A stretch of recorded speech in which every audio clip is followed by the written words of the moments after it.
Hello everyone, my name is Nayat Miko. For today's video, we're going to be learning about maths. Oh gosh, I once was a person that really don't like maths because it's super complicating. But the more I learn about it, the more I love them. So today we're going to be learning about four typical types of maths that you would really see a lot when you guys are learning science and learning geography. So first is physical maths.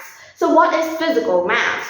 Physical maths is a type of maths that shows the real picture, the real physical landscape of a place. So imagine I have a map showing maybe the countryside. Like for example, a map showing Benchir province. So on that map, it could have different colors. Like the red colors would be the colors that state for places for hills that are higher than 5,000 meters, and the orange is for less than 2,000 meters, and yellow is for more than 1,000 meters, and the white is for less than 1,000 meters. So that is the type of physical maps. As you guys can see on each part, it has each colors like that. It is a physical maps. And it uses signals like colors, and they also use scales and keys like that so that it could state the physical landscape of that place. So when you guys view it, you guys could know if it's a countryside, if it's like a whole grassland, or if it's a hill, or is there any mountains or any just normal hills, so that you guys could understand more about the physical landscape in that place. So that is the physical map. Moving on, we have is political maps. Well, what is political maps? Political maps is a type of map that you guys will see on like our country's map. Like the Vietnam map is a political map. So it shows the boundaries of different countries, states, or cities based on what map are you viewing on. So for example, if I have a map of Vietnam, okay, a whole map of Vietnam, it will show the borders of each cities and of each states, of each cities and each provinces.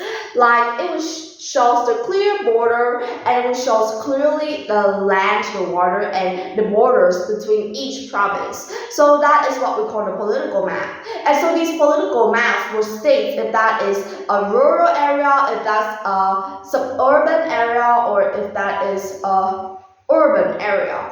Yeah, so it's actually pretty powerful for us to view our political maps.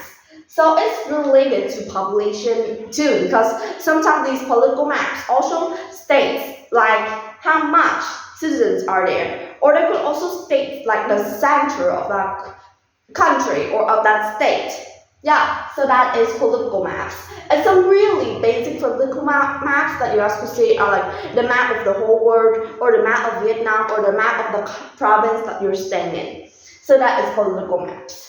Moving on is historical maps, which is a type of maps that you won't see that frequent, but it's actually super interesting to view on. So just like this name, historical maps is a type of map that is used to show historical events that have happened in the past. So these maps could be drawn in the past, in the timing where these events are actually happening, or the historical map could be illustrated, and it would illustrate the past events. So for example, the Civil War maps. What does that map show? It shows which place did that war happen in. And it also shows like in which place did what event happen, and where was the success happening in, where was the beginning point happening in, where is the house, where is the settlement of the country versus the settlement of the enemy. Yeah, just like that. So it is a historical map. Although this map is not really highly and commonly seen, it's actually a map that you guys will see a lot in history lessons, and it actually shows us lots of interesting informations. And moving to our last map is distribution maps. So distribution maps basically shows how something is spreaded Yeah, so just like its name, distribution. It shows the distributions of things. For example, if you guys remember back in the time when we have the virus, which is called coronavirus or COVID-19, you guys know that, right? There's a map that states the whole world. So on the map, it will show scales, like the red place are the place that started this, and the white place are the places that haven't been diseased, that the disease haven't spread to there. So it shows how the disease is spreading, and you guys can see that that map changes day by day, right? So that is the distribution map, and it could show the spread of disease. It could show the spread of harvesting.